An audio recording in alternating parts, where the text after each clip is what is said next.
శ్రీ గురుభ్యో నమ హరి ఓం. శ్రీ విద్యాసాగర మాధవ తీర్థ గురుభ్యో నమ హరి ఓం. ఈరోజు శ్రీ వాదిరాజ తీర్థుల ఆరాధన కాబట్టి మన జ్ఞాన రస గుళికల లఘు ఉపన్యాసంలో శ్రీ వాదిరాజ తీర్థుల వారిని స్మరించుకుందాం. శ్రీ వాదిరాజ తీర్థుల వారు మాధ్వ పరంపరలో వచ్చినటువంటి ఒక గొప్ప గురు సార్వభౌములు, యతిశ్రేష్ఠులు. వాదిరాజ తీర్థులు 120 సంవత్సరాల కాలము వారు జీవించి ఉన్నటువంటి గొప్పవారు. ఆ 120 సంవత్సరాల వారి జీవిత కాలంలో 112 సంవత్సరాలు సన్యాస జీవనాన్ని గడిపినటువంటి మహానుభావులు. 112 సంవత్సరాల కాలం పాటు సన్యాస జీవితాన్ని గడపడం అంటే సామాన్య విషయం కాదు. వాదిరాజ తీర్థులు భావి సమీరులు అని ప్రసిద్ధులు.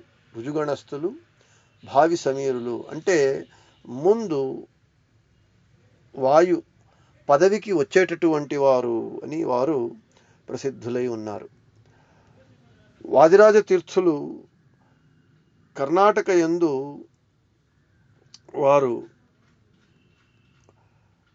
యందు ఉత్తర కర్ణాటక యందు ఉడిపి దగ్గర హూవినకెರೆ అనేటటువంటి గ్రామంలో జన్మించినటువంటి వారు క్షేత్రం కూడా సోదే అని ఉంటూ ఉన్నది. మన మాధ్వ పరంపరలో సజీవంగా బృందావన ప్రవేశం చేసినటువంటి వారు ఇద్దరు. మొదటి వారు శ్రీ వాదిరాజ తీర్థుల వారు, రెండవ వారు కలియుగ కామధేనువు కల్పవృక్షమైనటువంటి మంత్రాలయ రాఘవేంద్ర స్వాముల వారు. వాదిరాజ తీర్థుల వారు అందరి బృందావనాలు ఒకటే ఉంటే మనం సోదేలో చూడవచ్చు, వారిది పంచ బృందావనాలు ఉంటాయి. అంటే వారు సజీవంగా బృందావన ప్రవేశం చేసినటువంటి మహానుభావులు. ఇక వాదిరాజ తీర్థుల వారు వ్యాసరాజస్వాముల వారి శిష్యులై వారి వద్ద విద్యాభ్యాసాన్ని అభ్యసించినటువంటి వారు వాదిరాజ తీర్థుల వారు. వాదిరాజ తీర్థులు అపారమైనటువంటి పాండిత్యం కలిగినటువంటి వారు అనేక గ్రంథాలను రచించారు. యుక్తి మల్లిక, సరస భారతీ విలాసము, భారత లక్షాలంకారము అనేటటువంటి మొదలైనటువంటి మాధ్వ జిజ్ఞాసువులకు ఉపయుక్తమైనటువంటి సంస్కృత గ్రంథాలను రచించారు. సంస్కృతమునందు పాండిత్యమే కాకుండా కన్నడ భాష యందు కూడా పాండిత్యం కలిగి కన్నడంలో కూడా అనేక గ్రంథాలను రచించారు. వైకుంఠ వర్ణన, స్వప్న గద్యము, లక్ష్మీ శోభ అనే, కీచకవధ, గుండక్రియ మొదలైనటువంటి గ్రంథాలను కన్నడంలో కూడా రచించారు. ఈ లక్ష్మీ శోభ అనే హాడు అనేటటువంటిది ప్రసిద్ధమై మన మాధ్వుల ఇండ్లలో, పెండ్లి ఇండ్లలో దాన్ని పారాయణం చేయటం జరుగుతూ ఉన్నది. దానికి ఒక కథను చెబుతారు.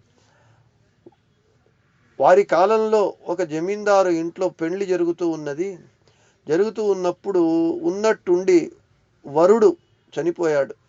అప్పుడు వాళ్ళు ఈ లక్ష్మీ శోభ అనే హాడును రచించి పారాయణ చేసినప్పుడు ఆ వరుడు మళ్ళీ జన్మించాడు, మళ్ళీ పునరుజ్జీవితుడయ్యాడు అని.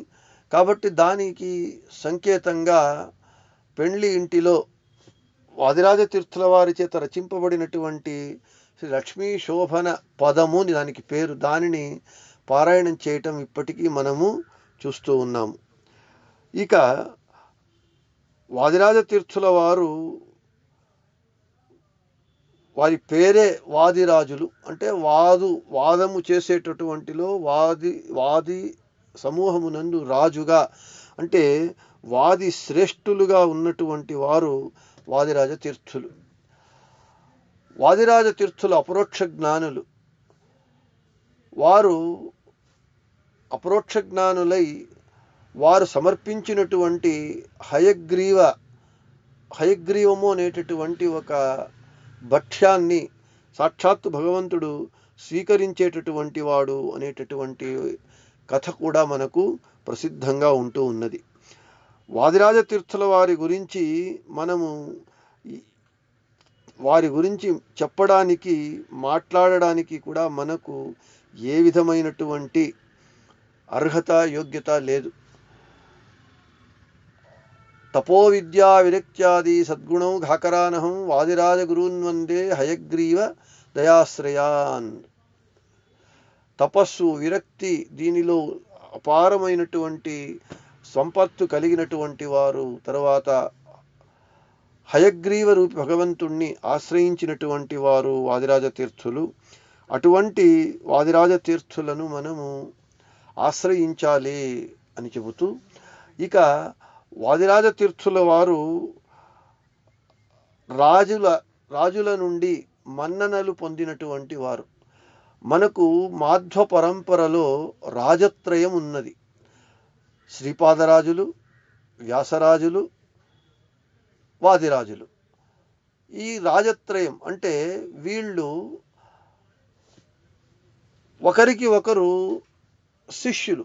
శ్రీపాదరాజ తీర్థుల శిష్యులు వ్యాసరాజ తీర్థులు, వ్యాసరాజ తీర్థుల శిష్యులు వాదిరాజులు. ఒకరికొకరు శిష్యులై ఉండి మన మాధ్వ పరంపరలో రాజత్రయంగా ప్రసిద్ధమై, ముగ్గురు కూడా యతిత్రయము భక్తులను అనుగ్రహించటంలో విశేషమైనటువంటి కరుణ కలిగినటువంటి వారు. అటువంటి వాదిరాజ తీర్థుల వారి ఆరాధన కాబట్టి ఈరోజు వారి స్మరణ ప్రతినిత్యము చేయాలి. వారు ప్రాతస్మరణీయులు. ఈరోజు విశేషంగా వారి ఆరాధన కాబట్టి వారి స్మరణ చేస్తూ వారి అనుగ్రహాన్ని ప్రార్థిస్తూ ఈరోజు శ్రీకృష్ణార్పణమస్తు, మధ్యేశార్పణమస్తు. అందరికీ శుభమస్తు.